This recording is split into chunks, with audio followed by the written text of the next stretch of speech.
And I do see them gradually accelerating now, the gradual implementation of all of this, and I do see it all coming to a head in 2012 and beyond. I see that as the real kickoff of what they believe to be the final war between, these two different forces.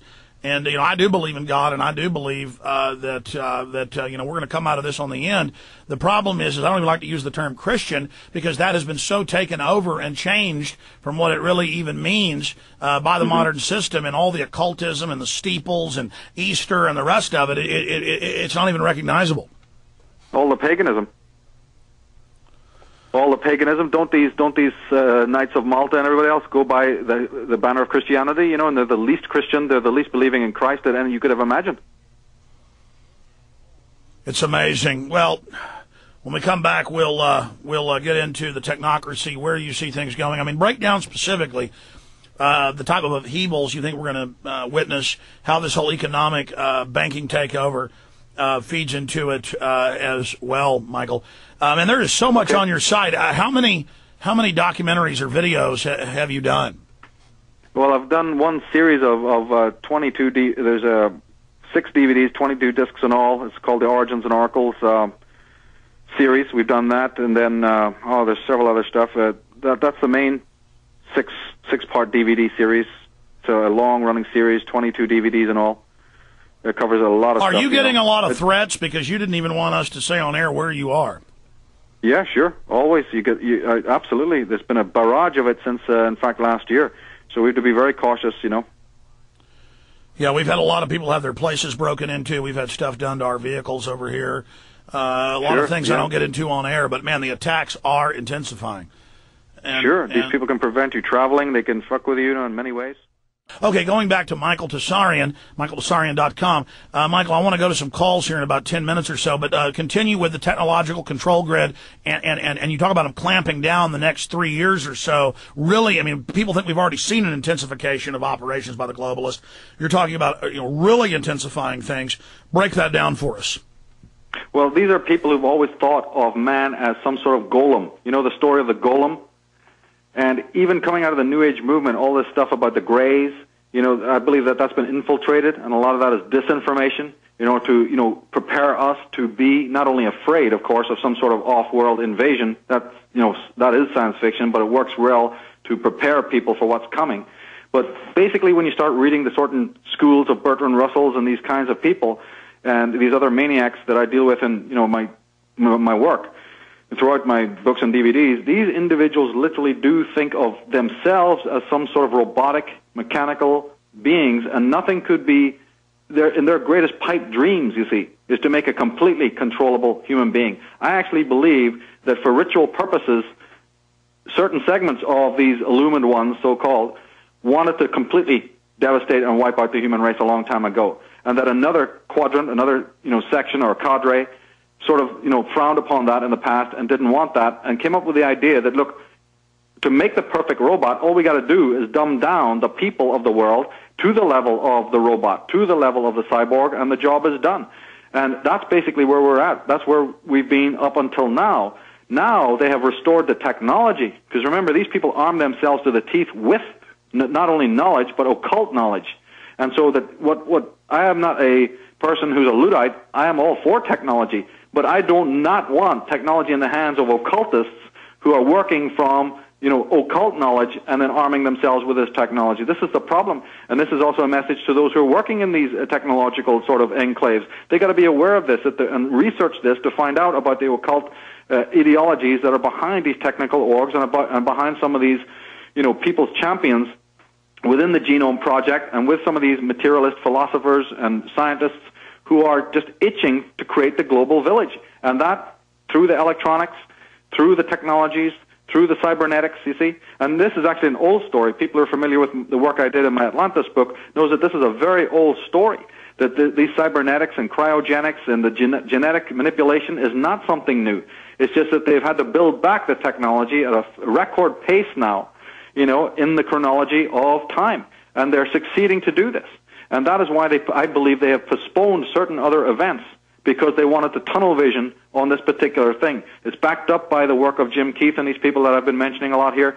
And we've got to realize, you see, that this is coming down. It's not just with arming the police with super weapons. It's not just putting the, HAARP technology and microwave technology, installing that on the satellites so that they have a complete police state global village situation in which no nation or no person can operate independently, you see. And then they troubleshoot this, they check it out in the terrestrial wars that are going on the planet. These black operations that have been exposed. Yeah, they call them laboratories. They call it a laboratory. They call a war a laboratory. Exactly. Yeah. That's it. So they want this particular being, magnetized, vaccinated, injected, and completely, digitized, so that they can then control every aspect of what you're doing. Here's one microcosm. Here's one microcosm example: the GMO milk, the GMO food, the plastics, and there's hundreds of types of plastics they pick for worldwide distribution. Over 90% of the plastic cups. The one type of plastic that sheds the estrogen-mimicking hormones, it's a documented fact. They chose it 40 years ago for that reason. That's come out.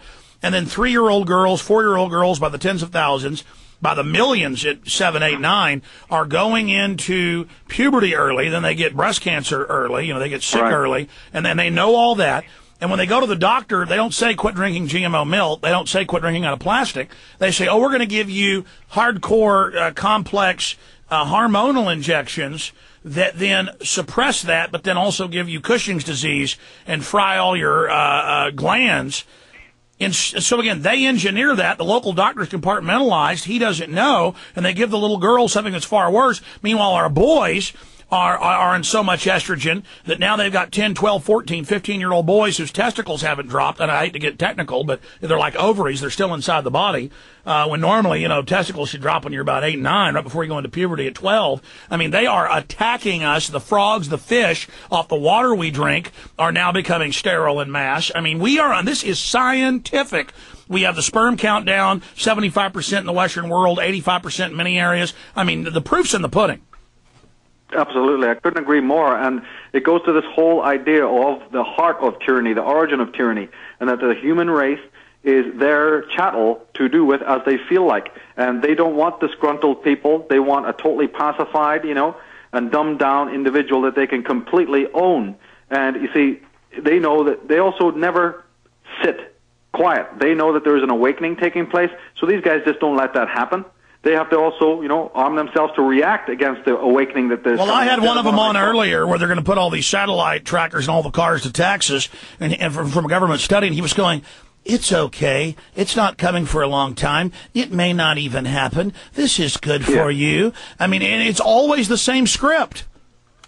It's always the same script, and I tie it into the awakening. I said this in one of my talks entitled The Origins of Evil, and in the first 10 minutes of that talk I said that, look, as the human child starts to awaken and tries to gain back his spirit, that is exactly at the point where the monster, the vampire, comes in. They're waiting there to infuse you with more, toxicity so that you again fall into your... But see, that's it. They want you to fall into the sleep, and that's why you're effective, why I'm effective. We're shaking them, going, no, wake up. Don't even believe me. Just you're being manipulated by Madison Avenue, by the culture, by the propaganda, and if you can't even admit that when it's admitted, there's much more advanced things. We're shocking them, saying you need to realize what's going on. There needs to be that urgency for people to get out. Like I knew cell phones were frying my brain, but I kept using them. I finally got to where I check my messages about once a day on it. I keep it far away from me. My wife isn't using hers anymore. We're living without it. It tracks us. It hurts us. I could break my habit. We can all do this, and it takes the urgency, Michael. Yeah, but when you have a media that turns around and shows you Bill Gates' wife is, injecting her dog with a microchip, and then suddenly it's not the dog anymore, it's the children, just like you showed on Road to Tyranny. You had that stupid, gormless L.A. family who goes, this is just wonderful, I can't wait.